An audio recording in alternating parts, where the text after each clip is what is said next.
C'est votre rendez-vous préféré de l'année. Après avoir évoqué ceux de 2020 et de 2021, il était grand temps d'attaquer les animés de 2022. Cependant, vous êtes habitués sur ce genre de vidéo, on va suivre une certaine organisation, sinon on va être complètement perdu. La première chose que je dois préciser, c'est qu'on n'est pas encore au courant de tout ce qui va être publié l'année prochaine, et c'est normal, on n'est encore qu'en novembre. Néanmoins, rassurez-vous, il y a déjà pas mal de choses croustillantes. Ensuite, concernant le découpage de cette vidéo, on va s'organiser de la manière suivante: hiver, printemps, été et automne. Ainsi, au sein de chaque saison, on retrouvera les nouveautés et les suites. Et enfin, on terminera cette vidéo avec les animés qui devraient être annoncés pour 2022, mais pour lesquels on ne connaît pas encore de date précise. Pour vous la faire courte, lorsqu'un studio annonce son animé, soit il donne une date précise de diffusion, par exemple courant avril, ce qui correspond au printemps, soit ils annoncent juste l'année. Et forcément, je pourrais les placer qu'à la fin, donc restez bien jusqu'au bout. Du coup, ouais, aujourd'hui, on va voir plusieurs dizaines d'animés, mais pour ceux qui préféraient les mangas, je vous ai pas oublié, puisque récemment, Panini m'a contacté pour me proposer de vous parler de Okami Rise. Ce dernier prend place dans un futur dystopique dans lequel le Japon s'est vu être envahi par la Chine et la Russie qui se partagent désormais le territoire, le nord pour les Russes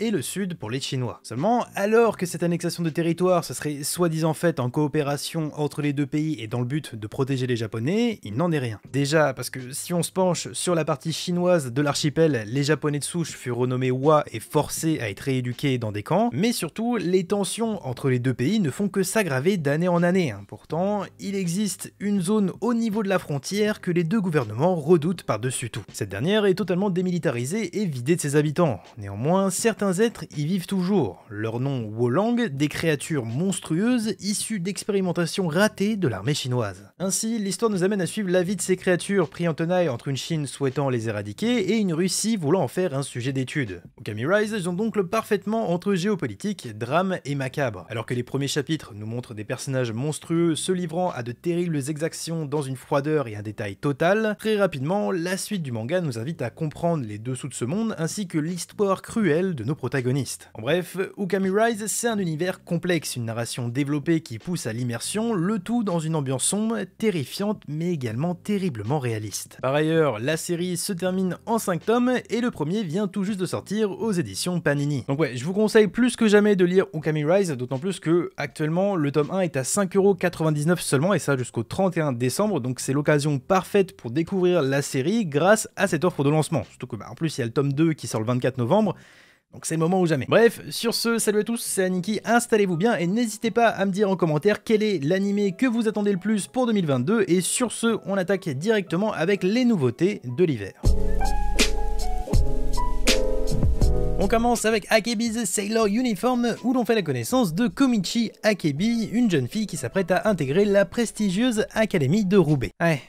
J'espère que c'est pas le même Roubaix que chez nous parce que sinon le côté prestigieux risque de pas mal lui déplaire. Bref, son rêve était donc d'intégrer cette école pour filles afin d'avoir le privilège de pouvoir porter leur emblématique uniforme de marin. Cependant, lors de son arrivée, elle découvre avec effroi que les uniformes ont été remplacés par des costumes classiques. Alors, je vous l'accorde, c'est pas une problématique super impressionnante, mais heureusement Komichi va se voir octroyer le droit de porter son propre uniforme que sa mère lui a confectionné. Ainsi, sa nouvelle vie va commencer et son seul objectif sera de se faire un maximum d'amis. Atasha Kawajiri Kodama Daiyo. Encore une histoire palpitante puisque l'on suit la vie de Kawajiri qui passe son temps à boire de l'alcool et à manger tout ce qui s'avère être trop gras, trop salé ou encore trop sucré. Bon, un beau résumé de la vie en soi, néanmoins le petit truc intéressant ici c'est l'origine de l'anime. A la base, le manga est publié sur le compte Twitter de l'auteur qui après avoir réuni plus de 300 000 followers a vu son œuvre être adaptée en manga puis en anime. Et je crois bien que c'est la première fois que j'entends parler d'un tel truc donc c'est plutôt cool. On enchaîne avec Girls Frontline, une adaptation du jeu du même nom. L'histoire se déroule en 2060 où un enchaînement de conflits et de guerres nucléaires a non seulement provoqué une diminution massive de la population de la planète, mais a également rendu de nombreuses terres inhabitables, tout en donnant naissance à une terrible pandémie qui s'est propagée dans le monde entier. Ah non, décidément c'est pas la joie, mais c'est très loin d'être le pire. Le monde ayant évolué, les androïdes occupent désormais une place prédominante, que ce soit pour le travail ou pour la guerre. Seulement, un beau jour, une intelligence artificielle se rebelle et commence à utiliser ces androïdes du nom de T-Dolls pour tuer des humains. Bon, je pense que que à partir de là, ça y est, on peut difficilement faire pire. Ainsi, l'histoire tournera autour d'un commandant appartenant à une entreprise militaire engagée pour faire face à cette menace, et sa mission sera donc de détruire l'IA en question à l'aide de ses propres T-Dolls. Un tout autre registre désormais, Fantasy Bishoujo. Après avoir passé une soirée bien arrosée en compagnie de plusieurs jeunes femmes, Hinata Tachibana, un salaryman de 32 ans, fait le souhait d'en devenir une. Vous le sentez venir l'isekai un peu bizarre? Ainsi, quelques temps après, une déesse nue lui apparaît. Alors, je sais pas si le fait qu'elle soit à poil soit intéressant ou non pour l'histoire, mais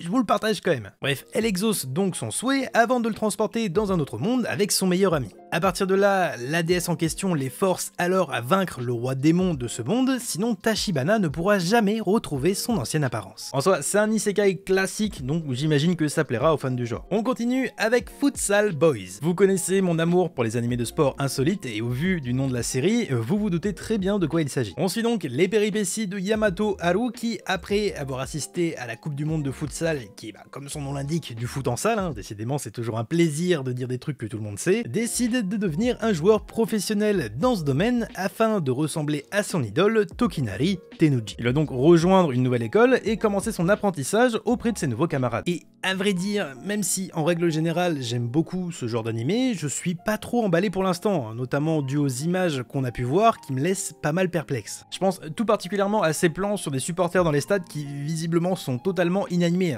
ça inspire pas trop confiance. Passons désormais à Love of Kill où l'on assiste à la rencontre d'une chasseuse de primes surnommée Shato et d'un mystérieux criminel du nom de Ryang Asong. Bon, j'ai sûrement massacré leurs deux prénoms mais bon, elle est plus à ça près. Bref, tous deux s'affrontent et Shato finit par perdre le combat. Seulement au lieu de l'exécuter sur le coup, Ryang A lui demande son nom ainsi qu'un moyen de pouvoir la contacter. Par la suite, les deux vont finalement faire équipe afin de faire face aux différentes organisations qui traquent Shato. Seulement, voilà, elle va très vite découvrir que tout ça semble avoir un lien avec son passé. Et alors qui est vraiment Ryanga et surtout pourquoi a-t-il cherché à devenir l'allié de Shato? Question sans réponse qui marquera le début d'une histoire mélangeant romance et combat sanglant. Là encore, on change totalement de registre avec My Dress Up Darling. Alors, je vous avoue que j'ai eu peur quand j'ai vu que l'animé s'appelait aussi Sexy Cosplay Doll, mais après avoir lu le synopsis, je me suis dit que ça pouvait être sympa. J'ai fait la connaissance de Gojo Wakana, un lycéen qui possède un rêve très particulier, celui de fabriquer des poupées traditionnelles pour le Hina Matsuri. Cette dernière est une fête japonaise se déroulant tous les 3 mars et dédiée aux petites filles, puisque quelques jours avant le Hina Matsuri, elles vont déposer des précieuses poupées sur des petites estrades à plusieurs niveaux. Bref, vous l'avez compris, mais le rêve de Gojo n'est pas commun, si bien que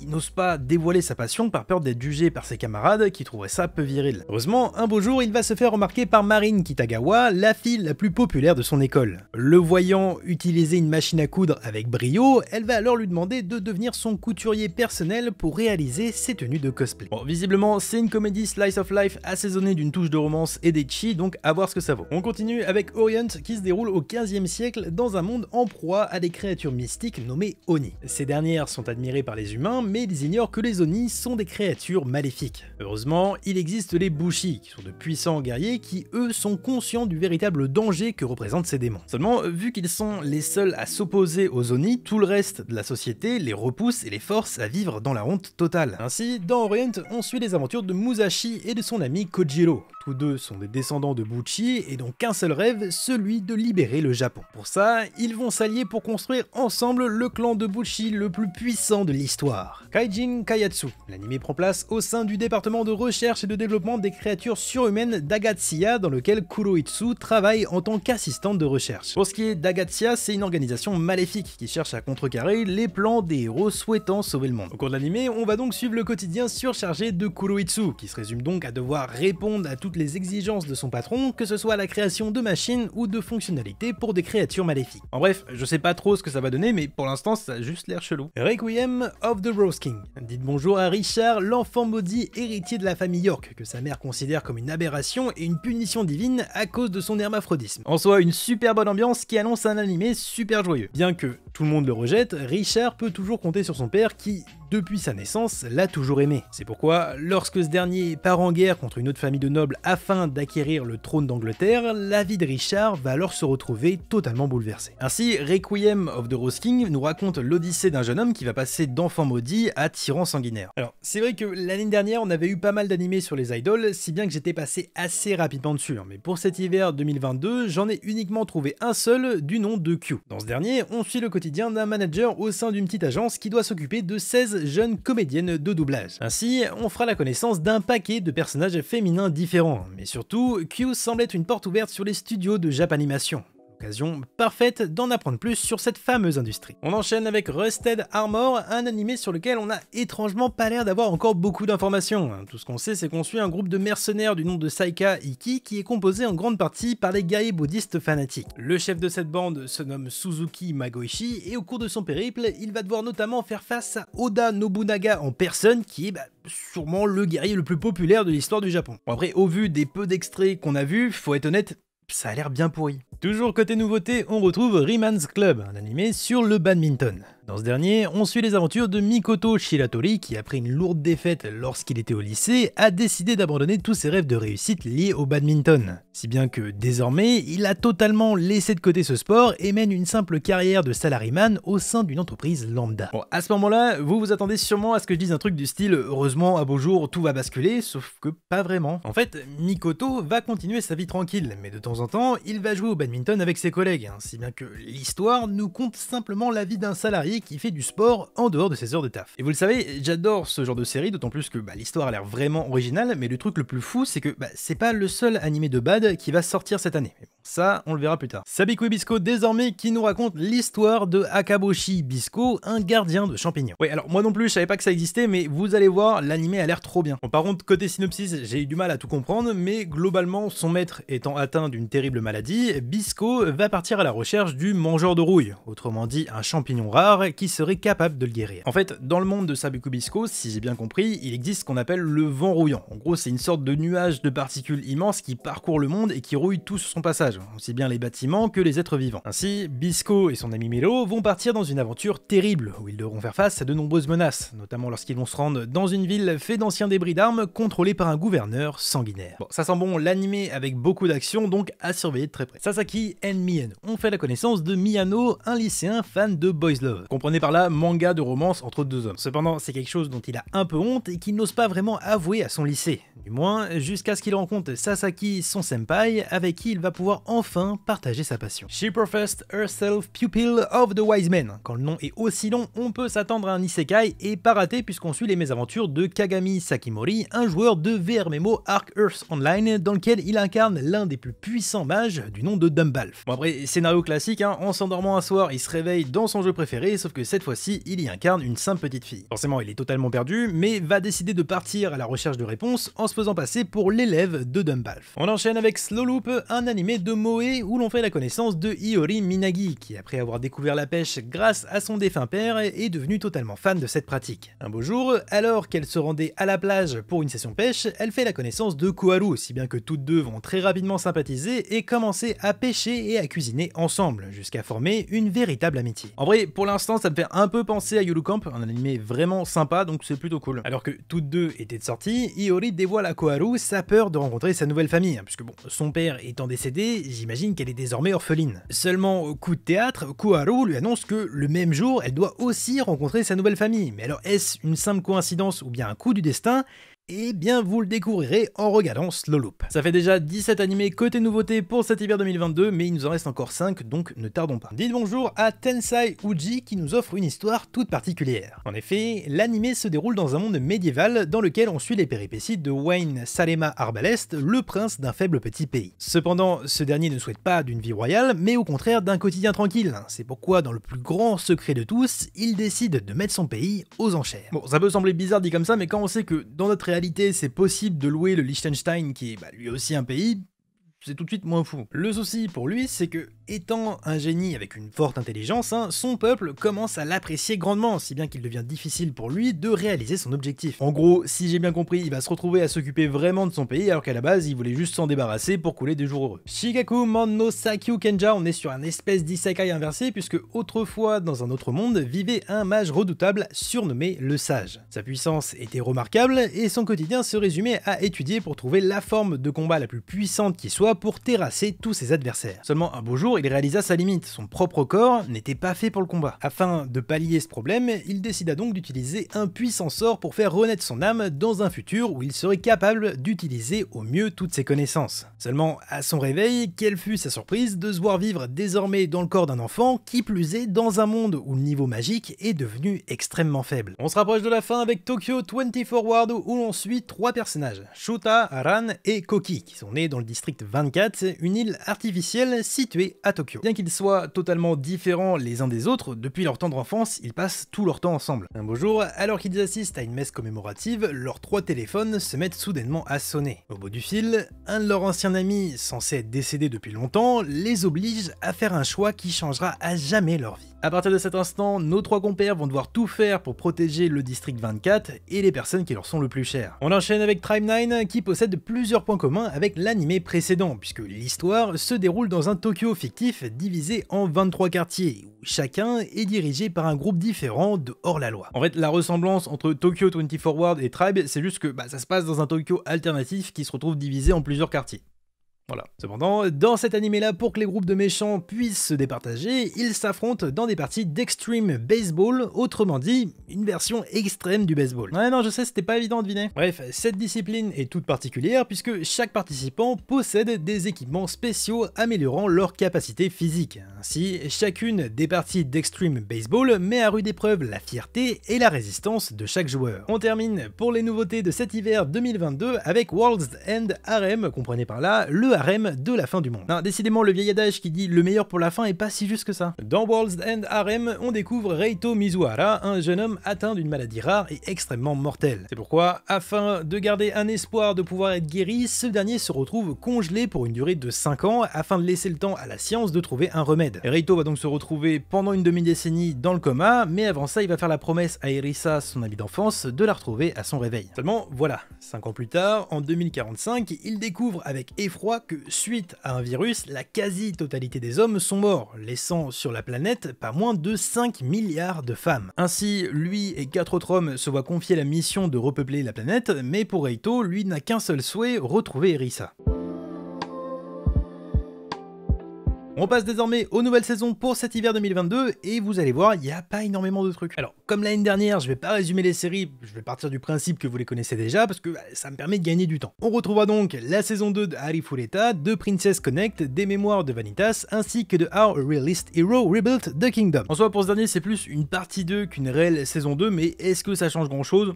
Pas vraiment. On retrouvera également la saison 3 de Karakai Jozu no Takagi-san, la suite de The Irregular at Magic High School, mais bien évidemment, l'animé que vous attendez tous, c'est bel et bien Sayuki Reload Zeroin, qui fait suite aux séries et films liés à la saga Sayuki Reload. Bien évidemment, je rigole, l'animé qui va faire le plus parler de lui en ce début d'année 2022, on le sait, ça sera Shingeki no Kyojin qui revient pour la partie 2 de sa saison 4. On a donc fait le tour pour cet hiver, passons désormais au printemps. On commence avec Aaren Sanwa Akarenai, dans lequel on fait la connaissance de Reina Aaren, une étudiante d'apparence totalement ordinaire, à une exception près. Elle ne sait pas gérer sa sympathie. C'est bizarre dit comme ça, mais en gros, un coup elle va être super discrète, et un autre elle va se montrer beaucoup trop familière et envahissante. Heureusement, sa vie va prendre un tournant lorsqu'elle va faire la rencontre de Reidu Matsuboshi, un garçon au visage agressif qui va s'asseoir à côté d'elle en classe. En soi, c'est un événement lambda, mais ça va marquer le début d'une belle amitié. On enchaîne avec Aoshi, une série sur le football, ce qui est plutôt cool puisque c'est un sport qui a tendance à être sous-représenté dans les animés. Ainsi, on suit le quotidien de Aoi Ashito, un jeune homme qui ne souhaite qu'une chose, devenir un joueur de foot professionnel. Cependant, malgré le fait qu'il semble avoir un certain talent pour ce sport, il peine à sortir du lot. Heureusement, un beau jour, il fait la rencontre d'un mystérieux inconnu qui va se décider à le prendre sous son aile et à l'aider à réaliser son rêve. Bref, Aoshi raconte l'aventure d'un jeune garçon qui s'apprête à marquer les plus hautes sphères du football japonais. Encore un animé de sport avec Gunju no Fanfare qui se concentre sur les courses hippiques. En effet, l'histoire se déroule au sein d'une académie formant les futurs jockeys. L'établissement étant très sélectif, les participants doivent passer de nombreux tests en espérant être sélectionnés. Ainsi, nous suivons le parcours de 3 apprentis jockeys, Yun, Shun et Amane. Tous les 3 ont des parcours de vie bien différents, mais sont prêts à tout pour voir leurs rêves se réaliser. Je pense qu'on peut facilement le mettre dans la case des animés de sport improbables, donc autant vous dire qu'il y a de grandes chances que je le regarde. Tant qu'on est sur ce genre de série, on peut également parler de Kiraware Heroine,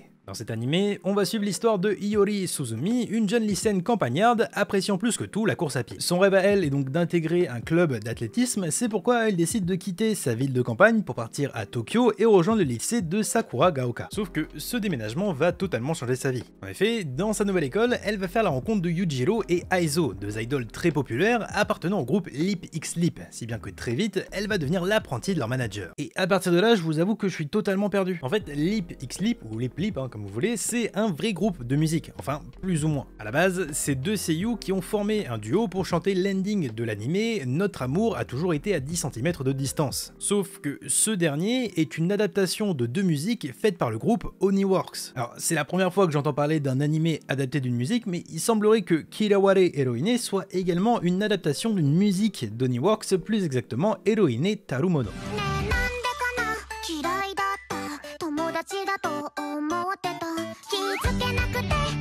Bref, j'ai trop envie d'y dédier une vidéo entière parce que je trouve ça juste fou, mais on verra ça plus tard parce que je vous ai déjà promis la vidéo sur les mangas adaptés des Disney, donc on va attendre un peu. Yusha Yamemasu. On y suit les aventures de Léo Demon Heart, un grand héros qui a sauvé le monde de l'invasion de l'armée du roi démon. Jusque là, ça ressemble à un animé de fantasy basique, à l'exception que ça prendrait place à la fin de l'histoire. Et c'est justement cette partie qui est intéressante. Léo étant devenu extrêmement puissant, il devient à son tour une menace, si bien que son titre de héros lui est retiré et ce dernier se voit être expulsé de la ville sainte qu'il avait pourtant sauvée. Forcément, c'est un peu le somme, mais Léo ne va pas en rester là. Bien décidé à se venger, il décide de rejoindre ses anciens ennemis pour reformer à nouveau l'armée du roi démon et faire plier le monde à sa volonté. Pour le coup, le synopsis a l'air vraiment sympa, à voir maintenant si le côté harem de l'œuvre ne sera pas omniprésent au risque de gâcher l'histoire. On continue avec Joshikushei no Mahu no Note, dans lequel on fait la connaissance de Shidu Yuzuki, une lycéenne en deuxième année qui se retrouve perdue dans sa vie. Bien que ses parents passent leur temps à lui dire d'étudier, elle ne sait pas quelle voie suivre. Heureusement, un beau jour, une fée nommée Buruburu va soudainement apparaître devant elle, afin de l'aider à trouver et à réaliser ses rêves. Le truc cool avec cet animé, c'est qu'il a été réalisé en partenariat avec la ville de Kyoto, afin de produire des plans réalistes, donc même si ça a l'air chiant, au moins ça sera peut-être joli. Je vous ai dit plutôt qu'on aurait le droit à un autre animé de badminton cette année, c'est donc le moment de vous parler de Love All Play. On y suit les aventures de Ryo Mizushima, un jeune collégien qui décide sur un simple coup de tête de rejoindre le club de badminton de son école. Seulement, au sein de son collège, il n'existe personne d'assez compétent pour réellement enseigner cette discipline. C'est pourquoi Ryo décide de s'entraîner seul en attendant le prochain tournoi. Ainsi, le jour du tournoi, Ebihara, le capitaine d'un prestigieux club de badminton d'un certain lycée, lui propose de les rejoindre. Bien évidemment, Ryo accepte et lors de sa rentrée au lycée, il découvre que son club regorge de talentueux joueurs et que surtout la légende Kento Yusa, véritable as du badminton, faisait lui aussi partie de ce club. En soi, je trouve que ça ressemble un peu à IQ mais en version bad, donc si jamais l'animé arrive ne serait-ce qu'à être aussi bien, ça va être une dinguerie. Shikimori's Not Just a Cutie, un animé sur une yandere du nom de Shikimori qui coche toutes les cases. Avec son copain, elle est la petite amie idéale, à la fois mignonne, drôle et douce, mais lorsque quelqu'un s'en prend à son tendre et cher, Shikimori change du tout au tout pour dévoiler un côté extrêmement effrayant. Une personnalité que beaucoup pourraient trouver terrifiante, mais dont son petit ami du nom d'Izumi est particulièrement fan. On passe sur un tout autre registre avec Dawn of the Witch. Il y a quelques années à peine, la terrible guerre entre l'église et la sorcière qui a duré 5 siècles a pris fin. Cependant, dans de nombreuses régions du monde, les braises de ce conflit centenaire brûlent toujours. Ainsi, nous faisons la connaissance de Sibyl, un étudiant au sein de l'Académie royale de magie du royaume de Vénus. Petite particularité pour ce dernier, il a oublié tous ses souvenirs avant son inscription au sein de son école. Un beau jour, le directeur de l'académie le somme de partir au sud du continent, là où des insurgés anti-magie se font de plus en plus présents. Ainsi, pour cette quête, il sera accompagné de 3 êtres hors du commun, mais ce que le groupe va découvrir au terme de son périple risque de bouleverser leur vie. On termine pour ces nouveautés du printemps 2022 avec Tomodachi Game Animé, une série qui risque de plaire aux fans de Squid Game. En effet, nous faisons la connaissance de Yuichi Katagiri, un jeune lycéen très travailleur qui, suite à un enchaînement de situations étranges, notamment le vol de la cagnotte pour le voyage scolaire de sa classe, se retrouve, lui et ses 4 amis, agressés et enlevés par un mystérieux inconnu. Pour l'instant, je vous l'accorde, c'est pas la fête, mais ça va s'aggraver. À leur réveil, nos 5 compères font alors face à une mystérieuse mascotte du nom de Manabu, qui ressemble étrangement à un personnage d'Animal Crossing. Ouais, non, je trouvais ça important de le préciser. Bref, ce dernier explique alors aux lycéens qu'ils sont désormais endettés et que pour rembourser les dettes, ils vont devoir jouer à des jeux. Par ailleurs, il existe déjà une version live action du manga si vous voulez avoir un aperçu, mais sinon, faudra attendre que l'anime sorte. On est parti sur les nouvelles saisons du printemps et contrairement à l'hiver, il y a déjà plus de choses sympas. Ainsi on pourra voir la saison 2 de The Demon Girl Next Door, de Scion Fell in Love, de Nijigasaki High School, mais surtout de The Rising of the Shield Hero et de Tiger and Bunny. Alors croyez-moi, mais 10 ans après, j'avais aucun espoir de revoir une suite de Tiger and Bunny, comme quoi faut jamais abandonner ses rêves. On retrouvera aussi d'autres trucs cool comme la saison 4 de Kingdom, la saison 3 de Kaguya-sama et de Ascendance of Bookworm, ainsi que des trucs que je connais pas du tout comme la saison 6 de Oshiri Tantei ou encore ce qui semble être un animé lié à la saga Black Rock Shooter. En soi, plein de choses bien sympathiques que j'ai très hâte de voir. Alors pour l'instant, on est au courant de la sortie de seulement 2 animés pour cette saison, mais c'est quand même important d'en parler. On commence avec Call of the Night, où l'on fait la connaissance de Kuyamori, un jeune garçon de 14 ans. Alors que, comme à son habitude, il n'arrive pas à trouver le sommeil, il se décide à partir en promenade nocturne. Seulement, il va faire la rencontre d'une jeune femme mystérieuse du nom de Nanazuka Nazuma, qui lui propose de soigner son insomnie. Ça semble évident, mais ouais, ça va mal finir. En réalité, cette dernière est une vampire, mais bien que cela puisse paraître effrayant, pour Yamori, c'est totalement fascinant, si bien qu'à partir de cet instant, il souhaite à son tour en devenir un. Bon, c'est chelou, mais c'est rien par rapport à la manière de devenir vampire. Pour ça, Yamori doit tomber sous le charme de Nanazuka. Seul petit souci, être amoureux pour Yamori est loin d'être une évidence. On enchaîne et termine avec Soredemo Ayumu, on y suit le quotidien de 2 personnages. Ayumu, un étudiant en première année, et Urushi, sa senpai, qui sont tous 2 membres du club de Shogi. Bon, en soi, le Shogi c'est un jeu compliqué, mais pour Ayumu, ça va encore plus loin. En réalité, s'il a rejoint ce club, c'est pour avoir enfin l'occasion d'avouer ses sentiments à Urushi. Mais pour ça, il s'est fixé une condition, lui déclarer sa flamme uniquement lorsqu'il sera capable de la battre. Et vu que pour l'instant c'est un simple débutant en shogi, le chemin risque d'être sacrément long. Bref, une vraie mentalité de Tchad, donc j'ai hâte de voir ça. Alors j'ai tout enveloppé en une seule catégorie parce que on connaît pas encore les noms des nouveaux animés qui sortiront en automne, et pour ce qui est des suites qu'on pourra retrouver durant ces 2 dernières saisons, pour l'instant on n'en connaît également que 2. Ainsi en été on aura le droit à Kakegurui Twin, une série se passant avant Gambling School et surtout 1 an l'arrivée de Yumeko au sein de l'académie, ainsi que Futopi, un animé qui s'inscrit dans la très longue saga des Kamen Rider et qui fait donc suite à la série Kamen Rider Double. Concernant l'automne, désormais on pourra enfin voir la suite de cette pépite qui est To Your Eternity. Bon, ça a été rapide sur la fin, mais on a enfin fait le tour des annonces datées et connues pour cette année 2022. Donc allons désormais jeter un coup d'œil du côté des animés qui devraient normalement voir le jour l'an prochain. Comme évoqué dans l'introduction, ce sont des animés dont on ne connaît pas encore la date précise de parution, mais qui devraient normalement commencer leur diffusion en 2022. Alors en soi, il y en a énormément, surtout que certains jouent uniquement sur des rumeurs ou des leaks, donc j'ai essayé de prendre les plus fiables et ceux qui sont normalement le plus attendus. Ainsi, on devrait avoir le droit à Spy X Family, Chainsaw Man, Blue Lock, la suite de Mob Psycho et de Vinland Saga, sans oublier Fairy Tail 100 Years Quest et l'animé sur Cyberpunk. Par ailleurs, j'ai pas cité Bleach dans cette liste, tout simplement parce que l'année dernière j'avais fait exactement la même chose et j'avais le droit à pas mal de commentaires pour me dire que j'avais oublié d'en parler. Sauf qu'au final 2021 arrive sur sa fin et Bleach on l'attend toujours, donc on va pas crier victoire trop tôt parce qu'on n'est pas encore sûr que ça reprenne en 2022, même s'il y a de grandes chances. On a enfin fait le tour pour ces animés de 2022, dites-moi en commentaire lequel vous attendez le plus et surtout en attendant leur sortie vous pouvez prendre votre mal en patience en commençant à lire Ukami Rise qui, je vous le rappelle, profite d'une offre de lancement à 5,99€ jusqu'au 31 décembre. Bien évidemment, lâchez un pouce bleu et abonnez-vous. Et sur ce, je vous dis à dimanche prochain 15h pour une nouvelle vidéo. C'était Aniki, ciao.